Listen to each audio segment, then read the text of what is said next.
Discover prototypical track and turnouts with the Roadmaster series from Oak Hill Model Railroad Track Supply. Proudly made in the United States, Oak Hill's handcrafted turnouts provide unparalleled detail and accuracy, giving your layout museum-quality track work at an affordable price. Whether fully built or in easy-to-assemble kit form, Roadmaster provides all the details of real track. Looking for a custom piece of track work? Oak Hill can help with custom turnouts, diamonds, crossings, and more. Check out all of their offerings on their website, ohrtracksupply.com.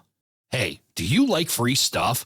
As a member of the operating crew, you'll get a chance to win awesome prizes each month. For less than a dime a day, you'll be entered to win, and just as important, your support helps keep every episode from behind a paywall and free of those unrelated and annoying commercials you hear on other podcasts. Sign up today at aroundthelayout.com/crew, and thank you for your support. ATLP Rewind.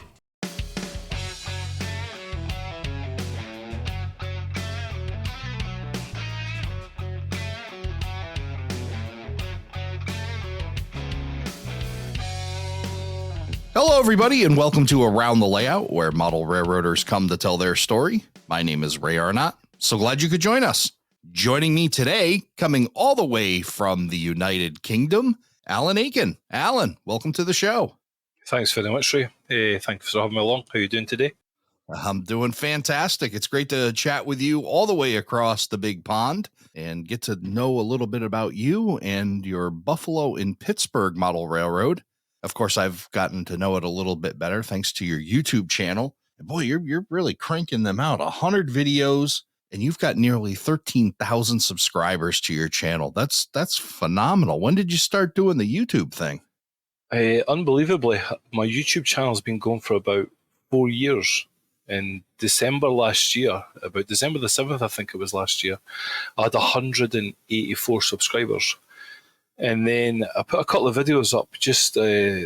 I built a shed in my back garden, put a layout in it, which where Buffalo is. Put a couple of videos out in it. It just clicked. And then it seems to have a big following in India. And then I'm literally gaining unbelievable amounts. I mean, it's roughly 1,000 subscribers a week, I think, now. Wow. And I can't explain it. There's so many people asking me how I'm doing it. If I could bottle it and sell it, then I would retire quite happily, I think. But yeah, it's just amazing. Yeah, it'd be nice to know how you crack the algorithm, because it's seemingly working, and you got a lot of folks watching those videos, and some of them I saw, I think, was like 30 to 40,000 views, and you're just killing it with this channel. So very, very cool, and always great to see good content out there. And you share more than just your layout. You've got some how-to stuff on there as well, and a variety more. Again, 100 videos on there that you've created, and awesome to see that. And I think that's what drew our attention to you. You've also been a participant in the Friends of Around the Layout podcast group, so you're on our radar, and glad we're able to have a chat today and get to know you a little bit more. Yeah, it's great. The Around the Layout's been brilliant. The connections, I mean, I'm in Scotland, and the connections that I've made, I mean, I model obviously America, is unbelievable. I mean, the stickers alone, through that, I've managed to acquire locomotives of friend groups now, and we've got some WhatsApp groups where we do some switching between each other just through that one thing. And it's really, I would call myself like a lone wolf modeler, and this has opened it out greatly to see other layouts and to be able to speak to other people. Yeah, that's one thing that's very magic about the podcast, and about, even the YouTube channels and any of that content creation stuff. When you reach yourself out there and put it out there, the people that you get to meet and the connections you make. And hey, without a podcast and all of this, a guy from Plainfield, Connecticut, talking to a guy over in the United Kingdom would be probably near impossible. But we have that now. We have that awesome connection. It's great that you're creating that content, and we're able to chat today. So let's get right into it. Let me ask you, what got you started in this hobby? My dad was a soldier for the British Army, and he won a few pounds in a train journey up the road. Popped into I think I was 6 months old, popped into a shop and bought me a train set. And there's pictures of me at 6 months just watching a train go around. my granddad was a head boilerman for a whisky making company in Edinburgh, just next to one of the main train stations. And if there was ever a problem at the train station, everything would be routed through his brewery. So he's seen everything, from steam to the change into diesel to everything. And then I had hundreds of books, and I borrowed them, I read them, I found my school library, decided what to start a layout, and I took it for there, really. So you get this early gift as a kid, and you talk about learning how to build a layout. What were you running that train on? The very first layout I ever built, Hornby at the time, and done a track mat system, which is like an 8x4 plastic mat that you would put down on a board, and it would have a picture, and you could buy it in packs. So you buy the initial train set, which had a loop of track and maybe a siding off it, maybe a loco and a couple of coaches. And then what would happen is you would buy pack A, B, C, and D, and this would then fill out the board, and then you would be able to buy a scenic pack. So, I mean, I was about 10-year-old, had a paper round, used to deliver papers, used to deliver free papers. I'd save every ounce of pocket money. I'd go to a wee shop in Edinburgh and pick up these packs and then build this Hornby track plan up. And then by the end of it, during the summer and a little bit longer, I had an 8x4 board that had 3 loops in it with a siding. And it was easy to follow. It was nice. It was a little British tanker loco, 2 coaches. And then for my 10th birthday, because I think my granddad and my dad seen I was so much into it, they bought me the Mallard, which is a streamline loco over here, broke the British steam record for the speed, 124 mile an hour. And I bought myself a loco, which I still own, both of them to this day. And it just it's always stayed with me. Railroading over there, you mentioned seeing a little bit in some participation. Tell us a little bit about the prototype and what you had seen as a kid growing up over in the UK. When I was younger, I lived in the outskirts of Edinburgh. So I think you'd call it a suburb. So it was probably about 7 or 8 mile from the centre. And then when I was a bit younger, and it changed days now, but I used to go into town with my brother. We'd go to Waverley train station, and we'd just watch passenger trains and watch different traffic move out our way. There was a thing called the beaching effect that happened in the late 60s, which tore a lot of rail out of the UK, took a lot of rail away from us, and railways were turned into walking paths and things like that. So if I wanted to see anything, I had to go into the city centre of Edinburgh. So for me, trains were mainly in books at first, and what my granddad would show me pictures of, and how he would talk. The physical, I didn't have a railway going through my backyard or even through my town. So it was a kind of a weekend. I'd maybe pop up into Edinburgh, I'd have a look around, see what was happening. There's about 3 model shops in Edinburgh at the time, so I would rotate my way through them during the day, go and bug the people that owned them, just looking at stuff. So that's how the hobby for me started, certainly in that way. Were the hobby shops that you saw, were they tilted more towards UK models, or was it more North American, a mix of both? What was that like? Even to today, it's British. Everything is British 00, which is just the loading gauge is different from your HO scale. So everything it was a very rare event to see anything outside the UK. It would be even French, German, anything like that. You wouldn't really find anything like that.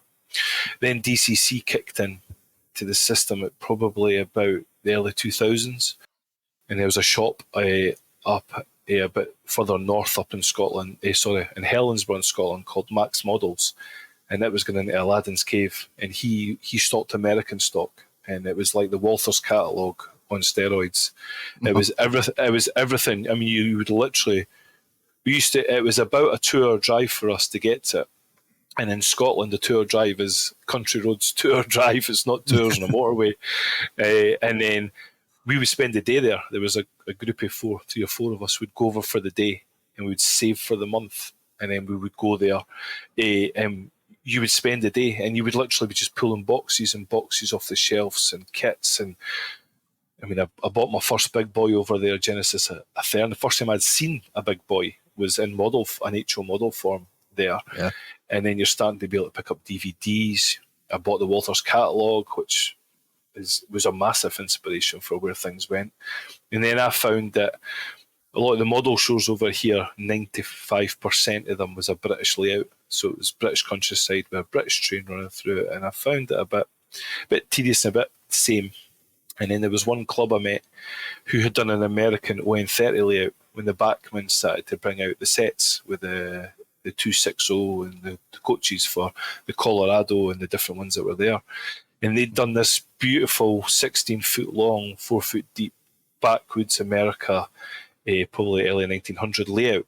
And the locals had sound. It looked so different. It was like something out of a country and western film I'd watched on the TV. Yeah. And I was like, wow, where does this come from? Where did you get it? And then that opened my eyes to the fact that there's more than just British steam and then diesels, and it's available to get.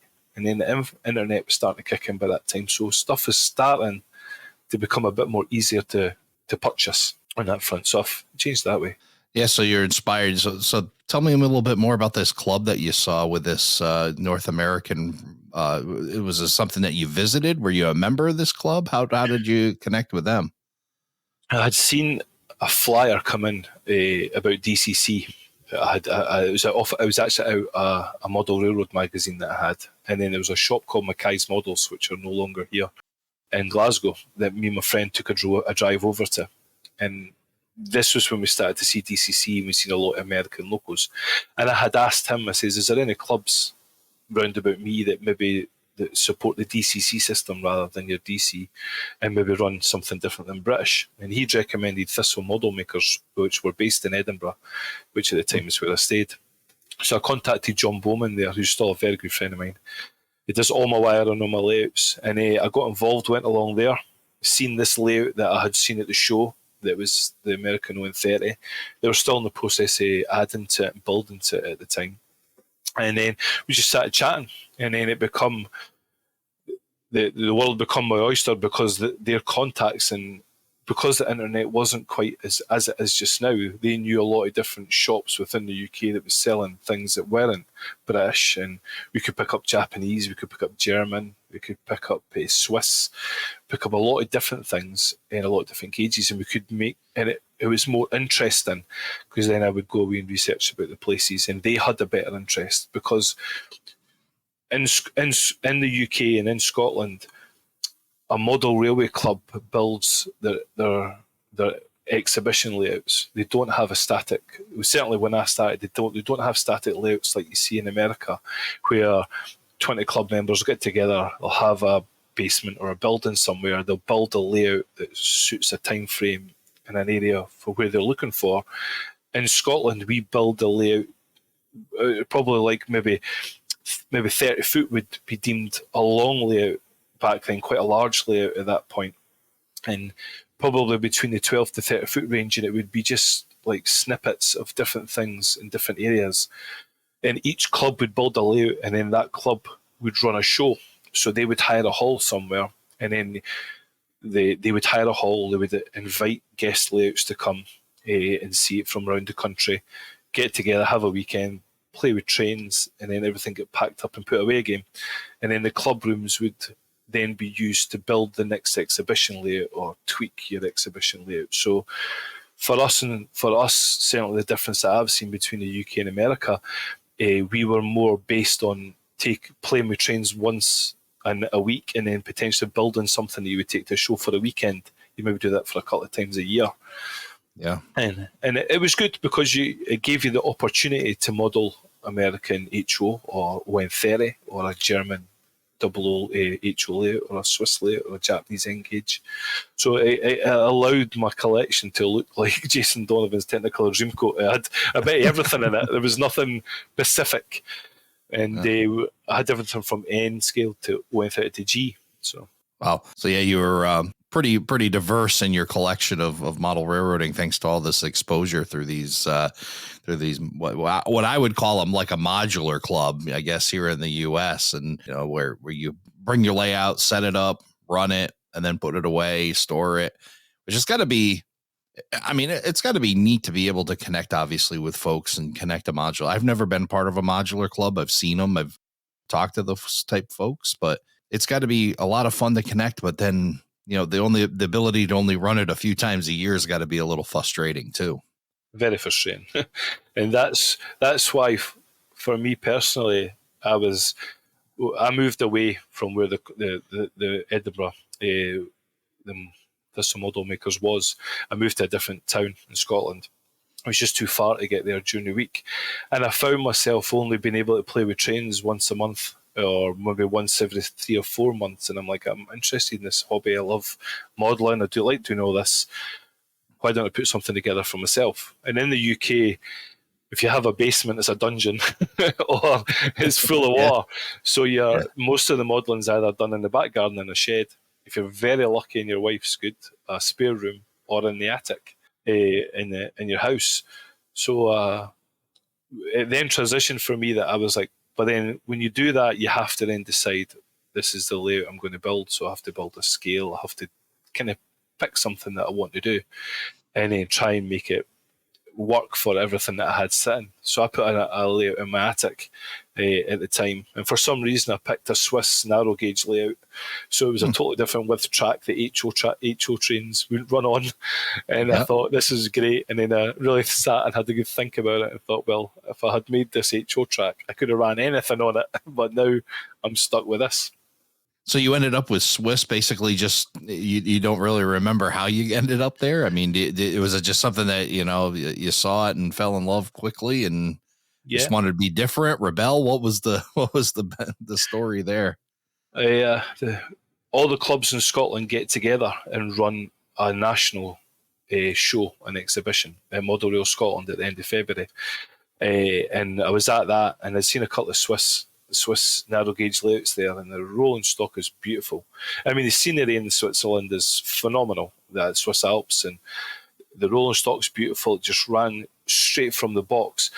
Some of the problems I had at an earlier age with the British stuff that was getting manufactured at the time is you sometimes spent more money trying to make it run than you did actually purchase in the local. And it's changed now greatly. But what I found when I bought what you would call a blue box, I think, a blue box loco, or you would buy a Genesis Athern or something like that, you could take it straight to the box, put it in the tracks, and it's pretty much running for the rest. It maybe needs ran in, but you've not got any worries. And the reliability there was different. And the Swiss stuff was so beautiful and so reliable. And I like something that's different. I don't go with the norm. Like I wouldn't have a nice British layout that had a steam locomotive, a rake of coaches that go through beautiful countryside. I like to do something that has a story and changes it a little bit. So that's why I went with Swiss. It was different. It was really nice. It was just to run through some scenery. I love doing scenery, and it kind of tickled my fancy at the time. So I thought, this is really what I wanted to try. Yeah. But I find myself flitting between ideas, as my wife calls me, a bit kind of magpie. So I built this beautiful Swiss layout in the attic. It was lovely. And then I thought, this is great.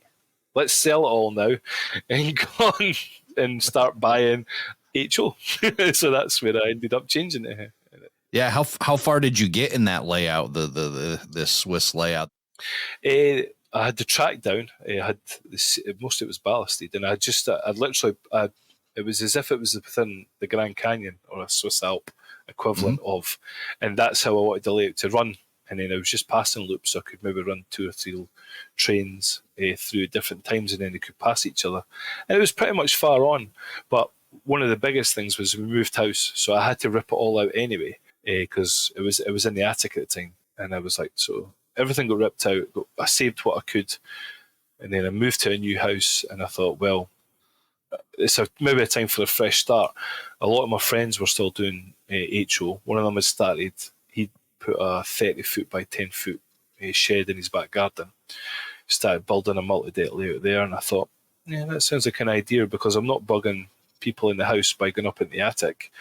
I can control the temperature a little bit easier in a shed, and I can also take my trains and run them in his layout, and he can bring his over and run them in mine. So it started to bring the kind of club community side of things back in, rather than me just sitting on my attic playing trains myself.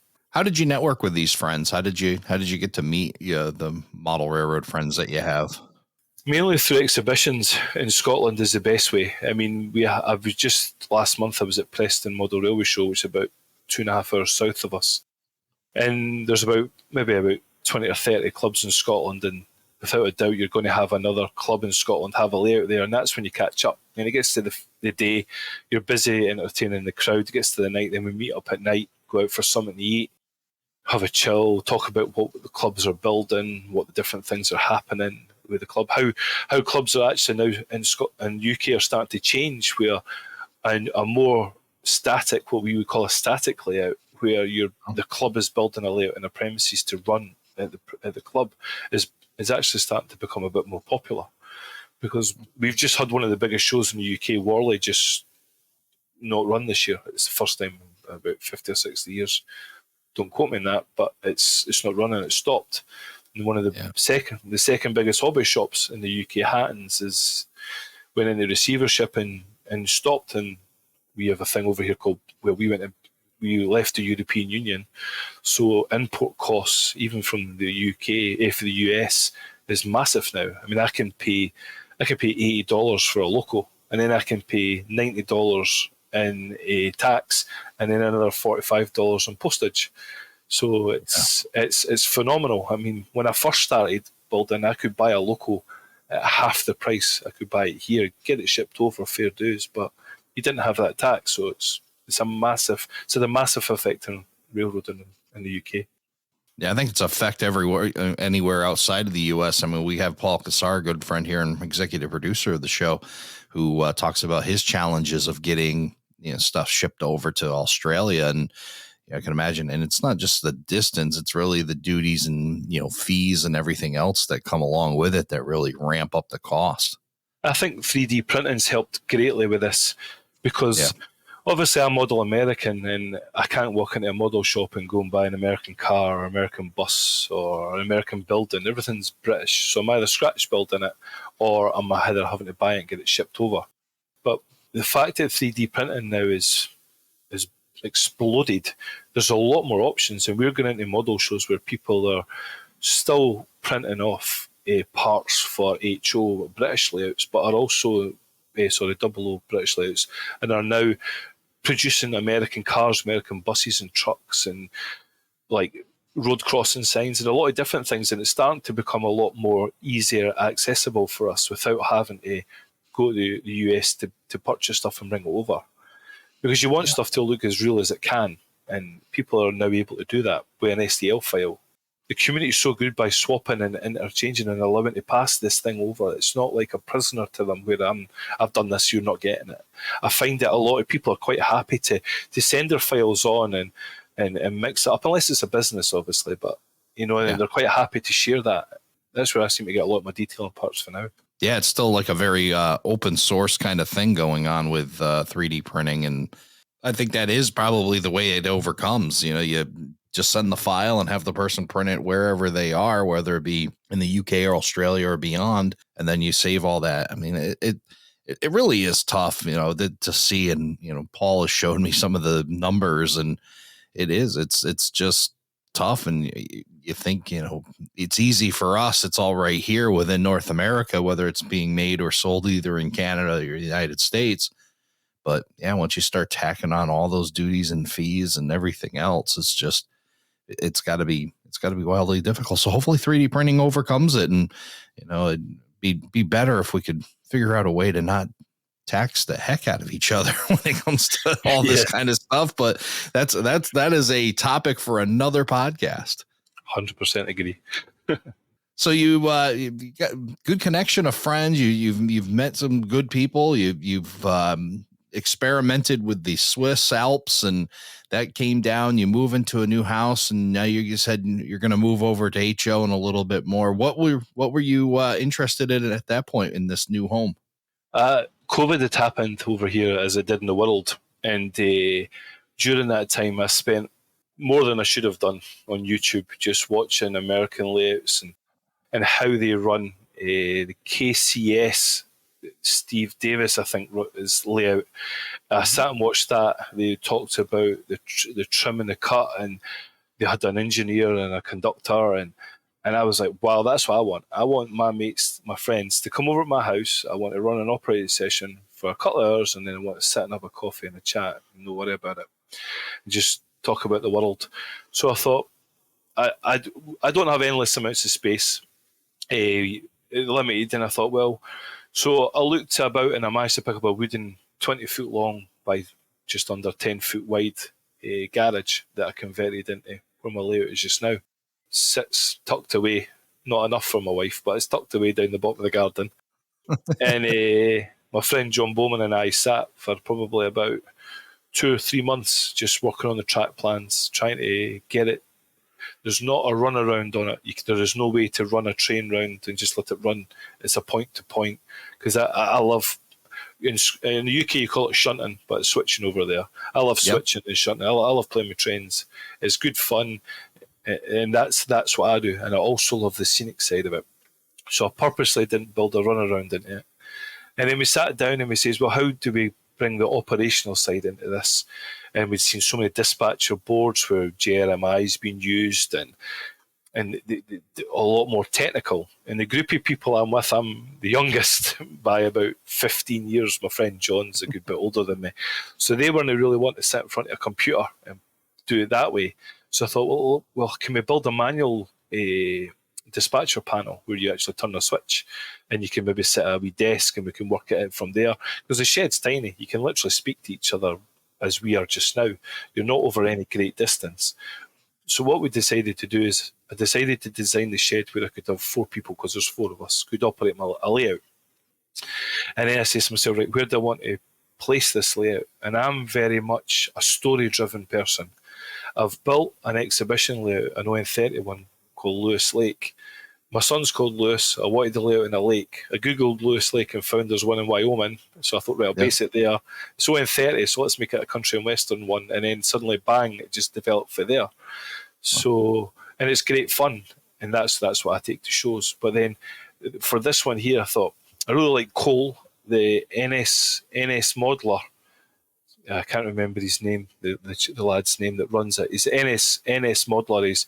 He has an actual coal tilt that loads and unloads the coal, and he's the way he does it. I sat and watched his videos endlessly. I thought, this is great. It's a point to point. Coal's his main industry on the layout, so I thought, let's have a wee look. Loved the NS colour scheme, so I thought I'm going to base it on that. I had a couple of HONS Norfolk Southern locos, so I solely based it on that. And then we just built up the idea from there. And then I looked at, I wanted different elements on the layout. So I wanted a coal mine because I was going to run coal. Then I wanted a steel mill because the coal had to go somewhere. Then I thought maybe the coal doesn't always have to go to a steel mill, it could go to a dock. So I wanted to put a dock on the layout, and then we can work it that way. So then I googled docks, steel mills and coal and come up with Pittsburgh. So the kind of story developed from there. So then I was like, right. So I just picked a couple of names for some areas in the Pittsburgh line, for the NS at the time. Picked up Driftwood. I've no idea if there was a mine there just yet, but there is a my layout. Thomas Edgar Steelworks was going to be the main industry that was going to run on the layout. And then there's going to be a couple of other bits and pieces that would just allow me to run different types of rolling stock. Like I've got a brewery. So I had a look at Pittsburgh as a city and found Iron City breweries there and the Iron City beer. So there's an Iron City brewery layout in it. I've got a petroleum plant which allows me to run tank cars, and I've also got a packaging plant, which my grandfather was called Robert Armour.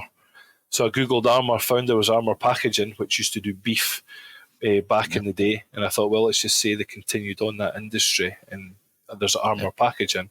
So there's a packaging plant that lets me run a different type of rolling stock. So it allowed me to run lots of different rolling stock in a smallish layout, and then I could take it from there. So initially that's where it was going to be. It was just going to be based on that. It's not prototypical. I actually don't know what the style's called, probably random, but whether it's freelance or whether it's proto-freelance or what, I'm not sure. I think that, it falls under proto-freelance, and I think proto-freelance has kind of like percentages, like maybe it's like, 20% proto, 80% freelance, and, some people it's 70-30 or, 40-60 or something like that. But yeah, it's fun that way. And I like the idea. And we're talking about layouts that inspire that kind of stuff. Like, the first one always seems to come to mind again is John Parker's BNSF Fall River division, where he took a Class 1 railroad, but then brought in all the things that he loved and had seen and just incorporated and created his own, basically division that the mark of a good freelancer. You're Googling it to see if it really exists. And he's done a phenomenal job with that, because I'm sure many have looked up Fall River Division, wondering where that is on the BNSF map. And yeah, so that's kind of what you've done here as well with the railroad you're creating. It's definitely going that way for me. It's changed again. I see my railroad as an evolution. It evolves through different stages as I build it and then as I learn more. I mean, that's a beautiful layout that John Parker's built. An absolute stunning. I've seen so many videos in it, and I've also watched so many of the podcasts where you've had freelance modelers on. And Benton and Southern done a boxcar run through Hobby Shop, or Home Shop it is, sorry. And I purchased a couple of cars, got them shipped. It cost me a fortune, but I thought I have to have this because I love this idea. They're absolutely stunning models. They're weighty. They're so well detailed. They're beautiful. And I thought this is an investment for me. And I follow his Facebook page, and I'm learning a lot more on it.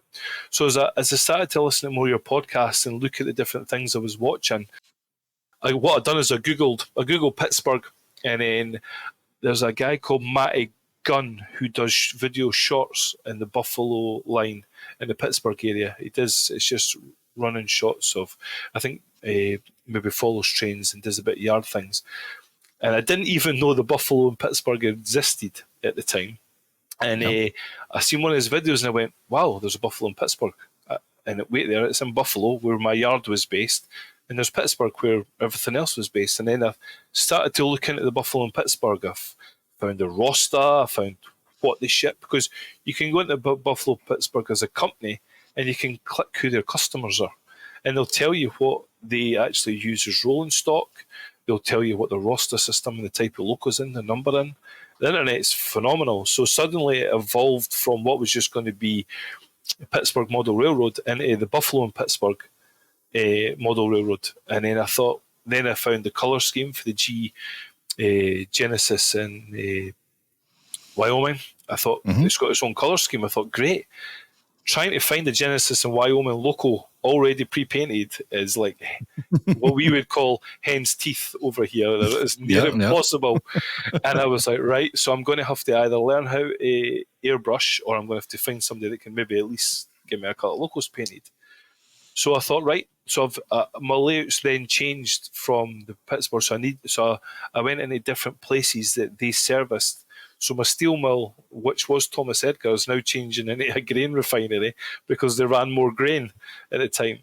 And through stickers and through talking to people, I've connected with people that live in Pittsburgh. I've spoke to a gentleman who actually was an engineer with a Buffalo in Pittsburgh and's given me so much information. I've had people send me Iron City beer, just they've bought a 6-pack and they've sent me the packaging over, which I've cut up and used on my layout, and it's brilliant. And I'm learning a lot more. And now I feel it's turning more freelance, where listening to more and more videos, I feel that it's a Class 2. The layout is a Buffalo and Pittsburgh, but I think once I get to the point of having 2 or 3 Buffalo and Pittsburgh logos, I would like to then go on and take what I've got and then just design a freelance layout around it with its own colour scheme and with its own story. I got to go on a quick tangent, so here's the warning to everybody. But all of this and what you're talking about and what you've learned, for anybody who's listening who doesn't believe that we're in the golden era of model railroading, here's a guy that's over in the United Kingdom in Scotland, learning more than he ever thought he would ever know about a Class 2 railroad in the United States. All that information available right at your fingertips. And with between YouTube videos and people sharing that information, and then you're able to go on, you can find rosters, you can find industry, you can find all this information. To say we're not in a great spot in this hobby where we can just do all this, and even locally, I can learn about railroads and not even have to go there or even set foot trackside in that area. It's just absolutely amazing, the information that's available, and look how it's helped you and moved your journey along. Definitely. I feel the community and model railroading is a very inclusive hobby to have. It doesn't matter your modelling standard or your level or where you are in the world or how able you are. I mean, I know a lot of people that they don't have a model railroad. All they do is learn about something that catches their eye and interests them. I mean, I've took one locomotive from the Buffalo and Pittsburgh. I've actually got 3 or 4 in mind, but I've got one just now that I'm actually getting sent away. I've researched the loco. It's SW 1500.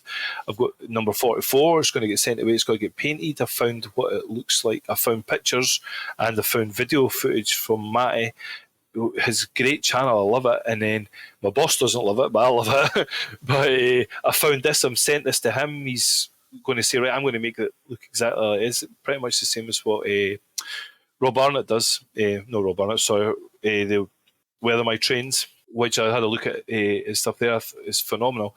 Mm-hmm. Is Dan Spalding over here that's very similar. It's going to him in the next week or two. He says it'll take a couple of weeks to paint up, and I'm buzzing. I'm so excited to see what's going to come back and then look at it. And then I've got these bright, shiny Benton and Southern boxcars. There's other bits and pieces I'm trying to pick up from as many different freelancing layouts over there that I'm watching.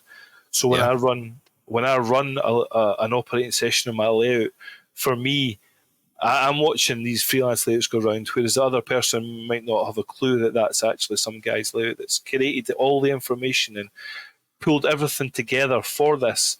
He's just moving a boxcar to go and get emptied at a packaging plant, for instance, where I'm like, no, this has actually come from this state and it's actually here because of that. And I love the story and I love how it intertwines. And you're right, the internet has opened the whole world to it. And during COVID, when we weren't allowed to leave our house for like a year, that was a release. And I mean, everybody I knew, apart from me, was building late because I was moving house pretty much during the middle of it. Everybody was building layouts. They all got so much hobbying done, and it was great. Whereas I think it was good for me in the sense where I started to settle down between flitting between different scales and different areas, and sat down and says, right, I'm going to go HO, I'm going to plan this, I'm going to look at it a lot more. And it's brilliant. I love it. Eh? Yeah, COVID was terrible, but in turn, there were some spun positives out of it, and I think that's this hobby certainly spun some positive out of that. It kind of refocused us where we were able to go out. And I'll be honest, in the beginning of COVID, what I think about is that panic that set in, because I remember like laying in bed just about to go to sleep and like thinking like, I need to get out of here. Like I need to go do something. But it was like, and then you're like going down the checklist. Oh, can't go here. Can't go there. Can't do this. This is closed. That you can't go. And it's like, I just want to go to the hobby shop and walk around. Yeah. Like, right. I don't even have to spend money. And you couldn't even do that. Like, it was just like, you just felt the handcuffs getting tighter, and it just felt, but then you take all that energy and then you started looking around and start to plan and start to decide, different projects. Obviously the podcast was kind of, COVID born, and, just a lot of positives came out of it. And it sounds like it's what you were able to do with it as well. Yeah, it was really good. I have my boys, he's 13 now and has no interest in trains, which is fine. He might come into it, he might not, loves his football, but it was able to good with him because he helps me do a little bit of running, bit of operate, a little bit of operate, make sure things works. But it was good to connect with him during that and then show him different things. But then I was also able to reconnect with my dad and my granddad at the time to speak to him about the different things that he had seen as a boy and the books. I mean, the phenomenal books that he had. And also my friends are a lot older than me at the time, and they were what was called over here was shielding, which is they were basically not allowed to leave the house, never mind go for a walk. And it was good to be able to stay in touch and have a common theme. And for people that say that the model railroading's going downhill, there's a lot of things that are changing. There's a big thing here called Brexit. When we left the European Union, it's cost a lot to happen, and companies are closing, things like that. But a lot of the smaller shows are flourishing, and there's so much more availability, and lots of little companies are now springing up and taking and filling holes that it's really opening it up to everybody, which is great. I mean, I'm at a model railway exhibition every couple of months, and we're getting 2,000 and 3,000 people coming through the doors, and a lot of them are kids looking for Thomas the Tank Engine and different things like that. But even the kids are starting to come up and asking you more technical questions just because of what they're now learning in schools, and that's good.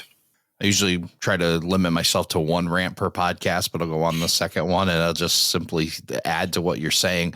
The hobby isn't dying, it's evolving. And I've said that 100 times over. If you are somebody that did something, I mean, if you're a pure DC guy and you think that everything should be a $5 Athearn blue box, yeah, to you, probably it feels like the hobby's dying. I understand that. You need to change with it. But or stay the same. Just understand that not everybody is going to be in the same group as you, right? And that the hobby, like everything else on this planet, as the planet evolves, so does everything on it. And the model railroad hobby certainly is evolving. The things that are available to us is many times over what it used to be. I mean, we talked about it with 3D printing, and boy, if you can just dream it up or even just sketch it up or whatever, you can make it and print it. And it's just wide open kind of availability on things. And although shipping stuff and cost and everything else is on the rise, sure. But the availability is certainly there. So the hobby, again, not dying, just evolving, becoming something different. And in some ways, and I think a lot of ways, better. It's becoming better. The communication, the connectivity certainly is driving that. The ability for us to connect, across the big pond and have this show today, or, the post-COVID, all these small shows that you said are popping up and you're getting more of that. So I think that's where, things are at. And it's maybe hard to see if you're, within a certain niche of the hobby that's a little older. But if you take a look outside there, boy, I think it's doing really well. Yes. The electronic side of things now, the hobby, I mean, coming away into the DC system, what you can now do with GMRI and different things that offers. I mean, it's not even just people that are into model railways and trains, it's people that are into programming and people that are into different wiring that can really bring different things to the layouts. I mean, I can't wire to save myself.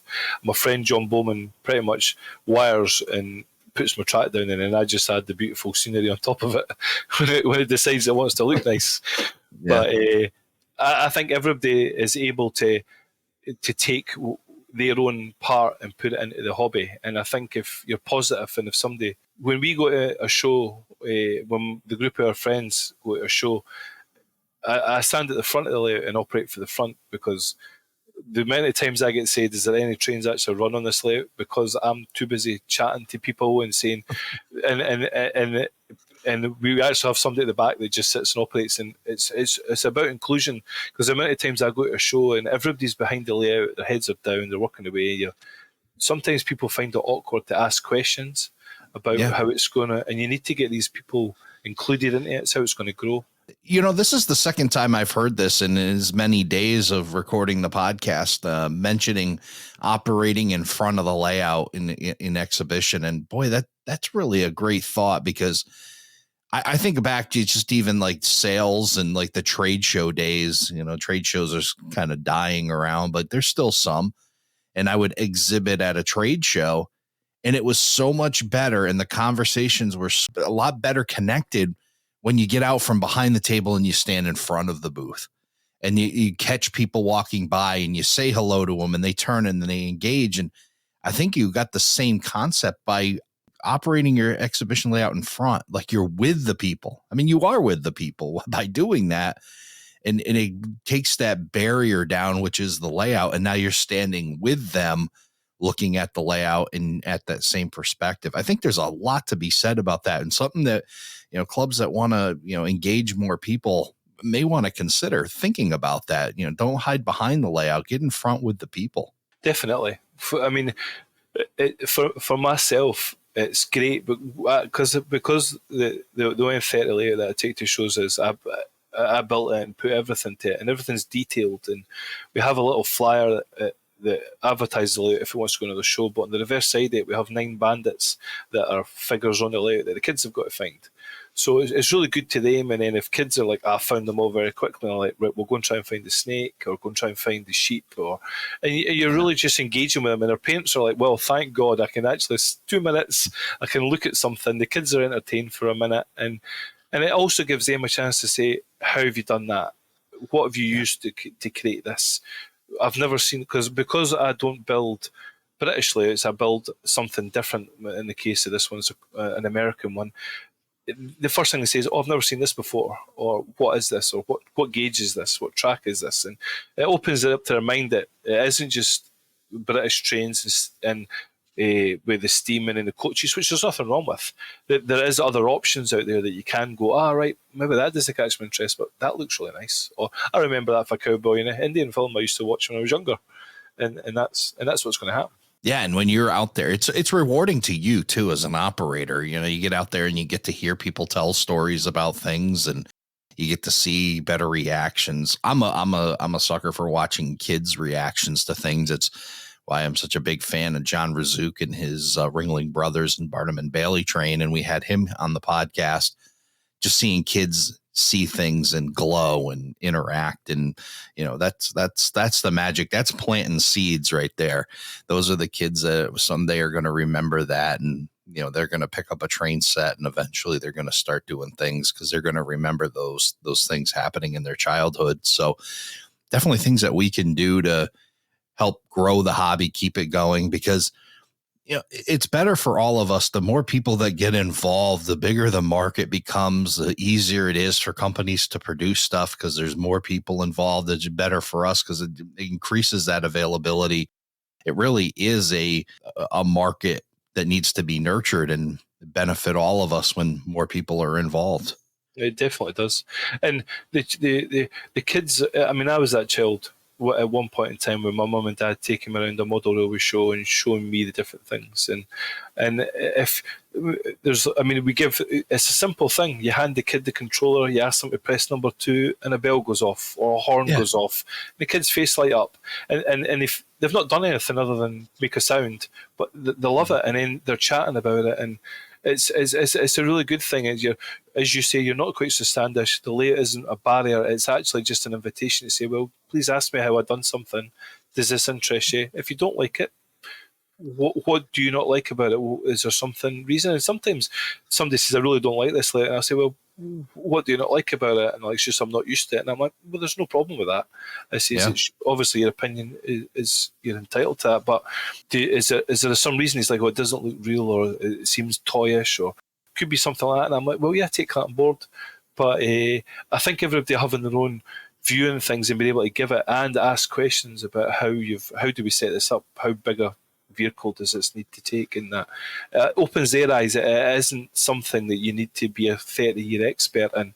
You can literally go and grab a train set from a box on a toy shop somewhere, put something on a board, and suddenly you're away. Yeah, the hobby is a very wide spectrum. There's just so many points of entry into it, and what level you want to be at, or what is important to you. There's just so many. It's really a wide open thing for folks to be to enter into. And one of those things, and I want to go back and ask you about this. You talked about operations, but I'm kind of curious what got you introduced into operations and the concept of operations, because it seems like it's a big part of what you're doing now. What was your exposure to that? When I go to model railway shows and things like that, there's a lot of guys that go and like to build the layout, whereas I love to play with trains. I could quite happily for an 8-hour day at a model railway show playing a layout of any size. And I found myself saying to myself, I'm building this beautiful layout. If I make this into a loop, I'm just going to sit and watch a train go around. I'm not going to operate it. So I spoke to, there's 4 of us all together that have exhibition layouts that will each help each other between it. And I say to them, I says, look, if I'm going to operate this layout, because my friend's got the similar thing, would you be interested in it and come along and maybe once a month and have an operating night? And I was like, yeah. So I watched Steve Davis's KCS, I think it is, layout, where I watched an operation video for it where they had a clipboard and they had a switching list on it, and then the full train was taken in and past a reader, which appeared on an iPad, and they were able to sort things out and move on to somewhere else. Now, here's a beautiful amount of space for his layout.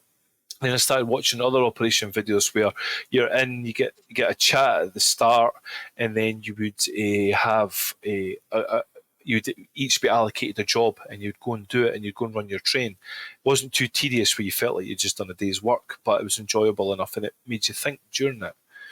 There's a gentleman called Richard Chow, who's no longer with us in the UK, who had a beautifully stunning Irish narrow gauge layout in his. It was actually in a basement in central Scotland, and you were allocated when you went to operate. He used to bring model railway clubs in for an operating night once every couple of months. It was beautiful, and you were allocated a location, and it was an old signal box signals, so you would tap the signal to tell the person at the next stop that you've got something coming to you. I've done what I need to do. I've maybe switched out a boxcar or a wagon.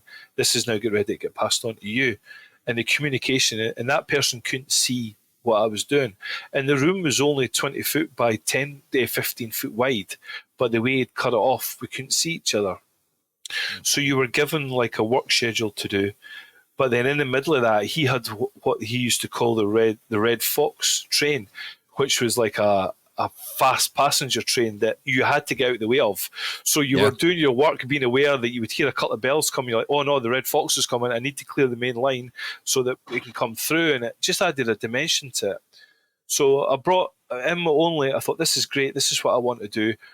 So I set up 3 positions where you would operate in a one dispatcher. So the main line of my layout is all dispatcher controlled. The frogs are run by servos, so you can't manually change them, and it goes to a dispatcher panel.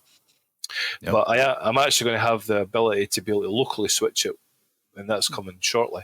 So you'll have a dispatcher and 3 operators. Somebody will run the Buffalo Yard at the bottom, and then somebody will run what is now going to be the grain facility.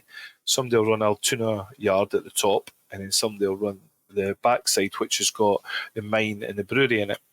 And then you're not, because I don't have the luxury of being able to move, you're going to work it so that the train is going to come to you. You're going to do your work, either take off, add on, and then it's going to pass to the next area. And it just gave, I was going to use JMRI for it. And again, after feedback for the other guys, he says, I don't really want to sit in front of a computer. I had a look at Ops Buddy, which I've seen quite recently, which is, I used to play a lot of wargaming, so I've got a lot of D20 dice. And I really liked the system that it randomised it for you, and it didn't make it too tedious. So I thought, I'll use Ops Buddy in this. We'll make it a very basic operating system where you move between areas. You're dealing with your training and taking it on for there. And then it's kind of worked from there. So everybody kind of works one area and trains coming in and out from them. I think you're talking about Matt Forkam's Ops Buddy, aren't we? Yes.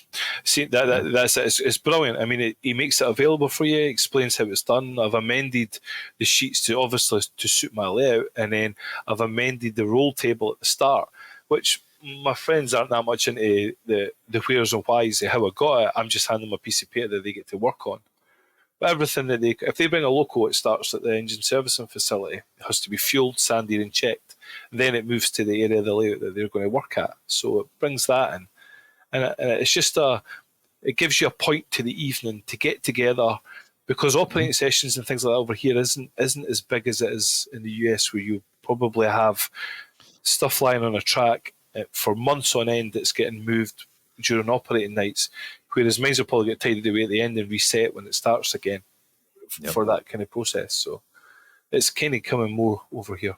Well, that's excellent. And I think operations in general just starts to open up a whole bunch of new windows, and just I think it's the jumping off point for a lot of people when they kind of go from good to great in their layouts, when they realize, hey, if I build something that it actually does something, I'm going to get far more enjoyment.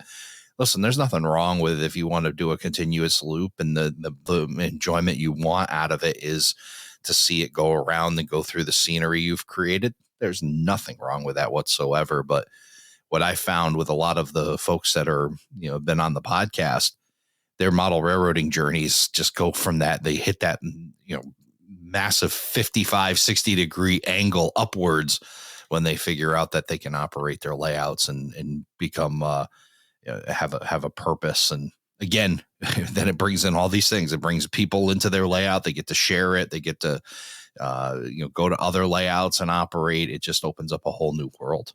There was one thing I was going to say is because I keep saying the sticker thing, but it's opened so many doors for me.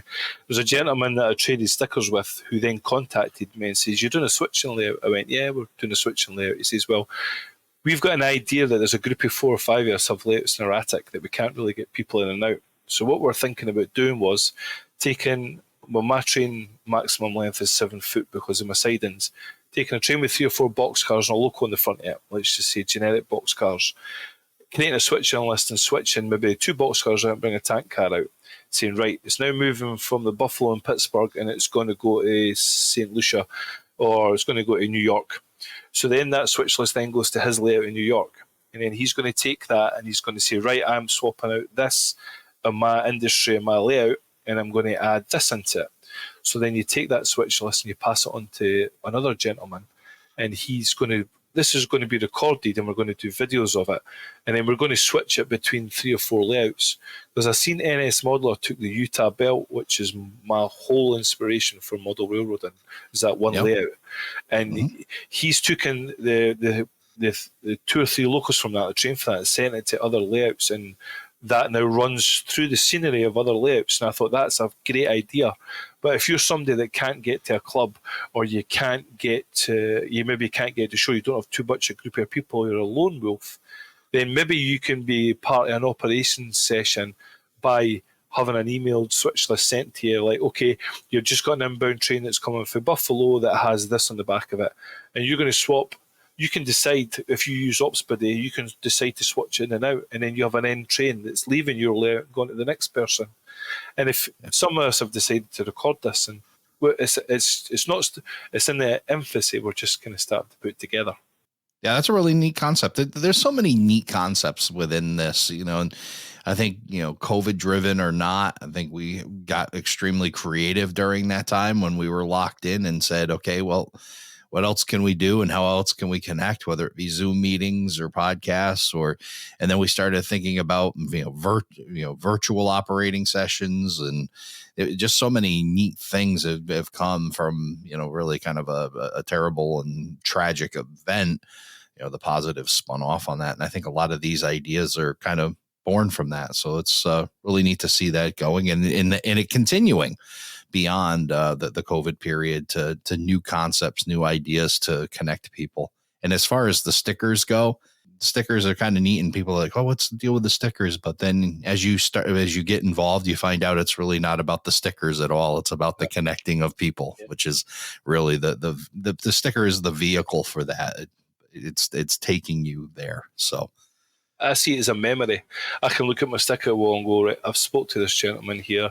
Yeah. He does this, I do that, and I've connected. I mean, I bought a loco off one gentleman through the sticker collection and the rents of my layout, and it's great. Yeah, it's definitely fun to show the network that you have and honor those and honor people. And of course, we have layouts that no longer exist, and they become memories of the people and the layouts too. So, very powerful thing. Stickers kind of are in a little bit of a lull right now, but I think they're going to come back, and I think people are going to really enjoy being able to create their own logos, the creativity part of that. How do I make something that's unique?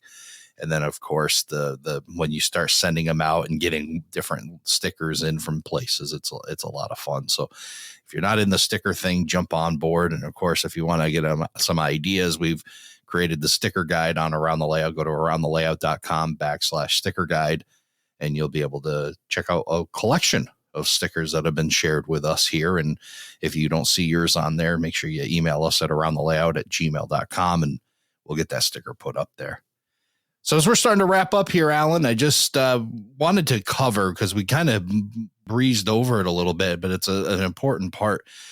Tell us a little bit about this shed project, because, we talked about the layout, but we didn't really talk about the shed. And I think that's just it's an equally important part.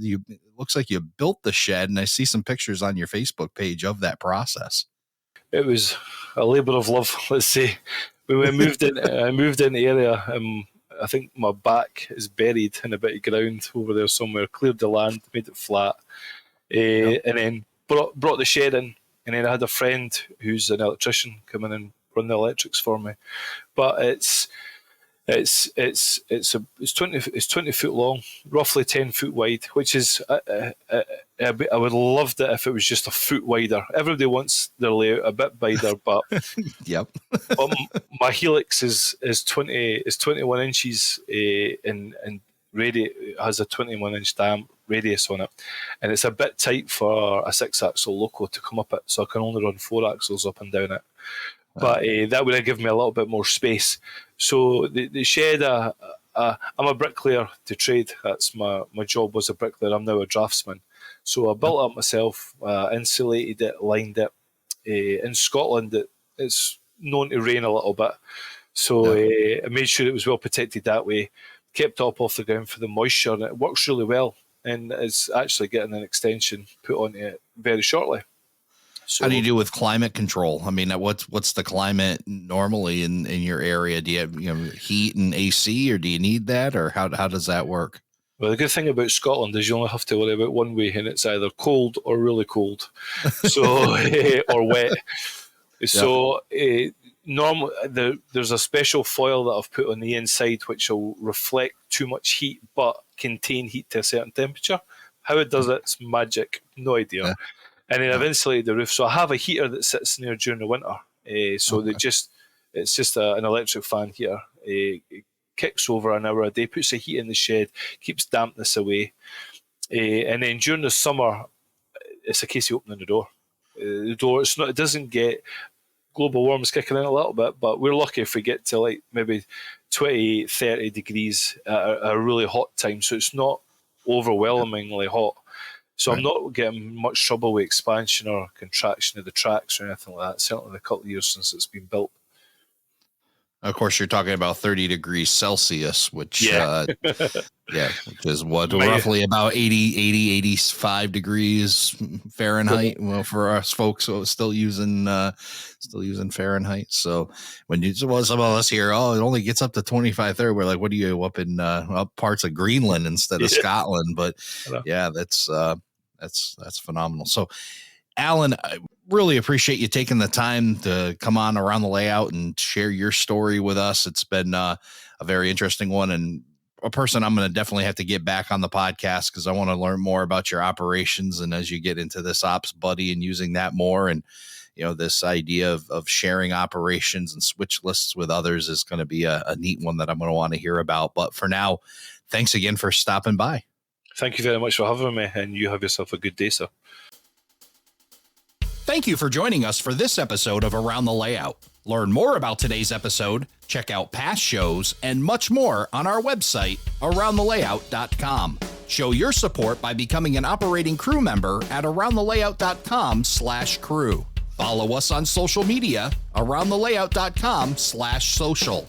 And send us your feedback, aroundthelayout@gmail.com. Thanks for hanging out with us around the layout.